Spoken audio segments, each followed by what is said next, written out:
आप देख रहे हैं voice of MP news channel और मैं हूं आपके साथ महक। वहीं बात की जाए तो विधानसभा चुनाव की घोषणा हो चुकी है। जिस तरह से ये चुनाव होने हैं और इससे लेकर लगातार जो है सरगर्मियां तेज है, राजनीतिक सरगर्मियां। बात की जाए तो कांग्रेस की बैठकों का दौर लगातार जारी है सूची जारी करने के लिए। ऐसे में बड़ी खबर सामने रही है कि सीईसी की मीटिंग फिलहाल खत्म हो चुकी है और बात की जाए तो शनिवार को भी एक बैठक होने वाली है। फिलहाल जो मीटिंग खत्म हुई है उसके बाद में मध्य प्रदेश कांग्रेस के प्रभारी महासचिव रणदीप सिंह सुरजेवाला और पीसीसी चीफ कमलनाथ का बड़ा बयान सामने आया है। बैठक में क्या कुछ निर्णय लिए गए हैं और पार्टी क्या कुछ आगे रणनीति पार्टी की रहने वाली है और तारीखों को लेकर भी जो है उन्होंने बताया है कि और सूची जो है 15 अक्टूबर को एक जारी होगी। इस तरह से जो है जानकारी ये भी सामने आ रही है। दूसरी सूची और वचन पत्र 16 अक्टूबर को जारी होगा, 17 अक्टूबर को तीसरी और अंतिम सूची जारी होगी। इस तरह की जानकारी भी सामने आ रही है। अब कमलनाथ ने क्या कुछ बयान दिया है, इस बैठक के बाद वे क्या कुछ बोले हैं, आपको वो सुनवाते हैं। अभी हमने लगभग 60 सीटों पर चर्चा करी है। फिर से मीटिंग होगी हमारी। अभी हमारी स्क्रीनिंग कमेटी इसके बाद फौरन है, जो हमारी प्रदेश की स्क्रीनिंग कमेटी है। उसके बाद फिर से हम लोग चर्चा करेंगे, तभी लिस्ट फाइनल करेंगे। हम श्राद्ध के बाद अपनी लिस्ट अनाउंस करेंगे। तो उस रफ्तार से हम चल रहे हैं ताकि 15 तारीख को हम अपनी लिस्ट अनाउंस कर सकें। और जितनी चर्चा हुए उतना अच्छा है, क्योंकि बहुत सारी नई चीज़ें उभर के आती हैं। नमस्कार साथियों, जैसा आदरणीय कमलनाथ जी ने कहा कि आज केंद्रीय चुनाव समिति की बैठक माननीय खड़गे साहब, माननीय राहुल गांधी जी और केंद्रीय चुनाव समिति के सभी सदस्यों के साथ हुई। हमारे प्रदेश कांग्रेस कमेटी के अध्यक्ष कमलनाथ जी, विपक्ष के नेता गोविंद सिंह जी और सब लोगों ने उसमें हिस्सा लिया।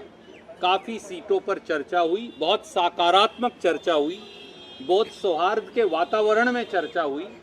और जिस प्रकार से प्रदेश कांग्रेस कमेटी के अध्यक्ष समन्वय बना रहे हैं, ये अपने आप में दर्शाता है कि कांग्रेस पार्टी मध्य प्रदेश में एक अप्रत्याशित जीत की ओर कदम बढ़ा रही है। दो उदाहरण आपके सामने हैं।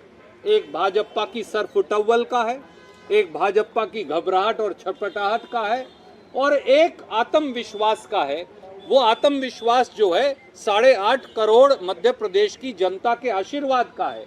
वो आत्मविश्वास जो है मध्य प्रदेश के 8.5 करोड़ लोगों का जन आक्रोश जो भाजपा पर फूट रहा है उसके खिलाफ है। आए दिन भ्रष्टाचार, घोटाले और इस प्रकार के विवाद सामने आ रहे हैं।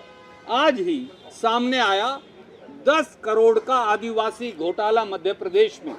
मध्य प्रदेश के आदिवासियों का बजट खा गए भाजपाई, करोड़ों रुपया खा गए। हम नहीं कह रहे, उनकी ऑडिट रिपोर्ट्स कह रही हैं जो आज जारी हुई हैं। मध्य प्रदेश में राजनीतिक लोग भाजपा के और उनके अफसर मिलकर फर्जी बिल बनाकर करोड़ों रुपए के आदिवासियों का बजट खा रहे थे। एक तरफ कांग्रेस है जिसने लोगों को गारंटी दी।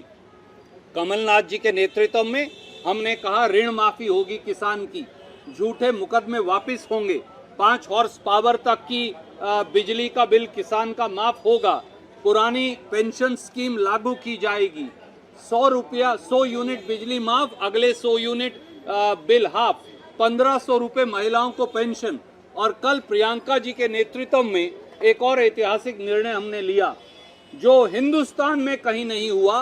वो प्रदेश कांग्रेस कमेटी अध्यक्ष कमलनाथ जी के नेतृत्व में हमने वादा किया है 100 लाख बच्चे, 1 करोड़ बच्चे स्कूल के अंदर पढ़ते, पहली कक्षा से 12वीं कक्षा तक, पहली कक्षा से 5वीं कक्षा 8वीं कक्षा तक 500 रुपया, 9वीं और 10वीं कक्षा में 1000 रुपया और 11वीं और 12वीं कक्षा में 1500 रुपया। पढ़ो और पढ़ाओ। एक तरफ ये मॉडल है कांग्रेस का जो प्रदेश कांग्रेस कमेटी अध्यक्ष कमलनाथ जी और कांग्रेस पेश कर रही है। पढ़ो और पढ़ाओ, 1500 रुपये महिलाओं को, 500, 1000 और 1500 रुपया बच्चों को, और आगे बढ़ते जाओ। हर बच्चा पैसा पाएगा, हर बच्चा आगे बढ़ता जाएगा। ये कांग्रेस का नारा है। दूसरी तरफ एक घोटालेबाज भ्रष्टाचारी सरकार है और इसीलिए हमें ये विश्वास है कि पहले नवरात्रे पर विजय की शुरुआत हो जाएगी। सर, आपका जो पढ़ो पढ़ाओ स्कीम को लेकर बीजेपी बोल रही है कि ये झूठे वादे हैं, कुछ फुलफिल नहीं होगा। कर्नाटका में उनके झूठे वादे 20,000 झूठी घोषणाएं आज मध्य प्रदेश की जनता समझ गई है। इसीलिए तो ये बौखलाई हुई है। झूठे वायदे, झूठे घोषणाओं से मध्य प्रदेश की जनता अब थक गई है।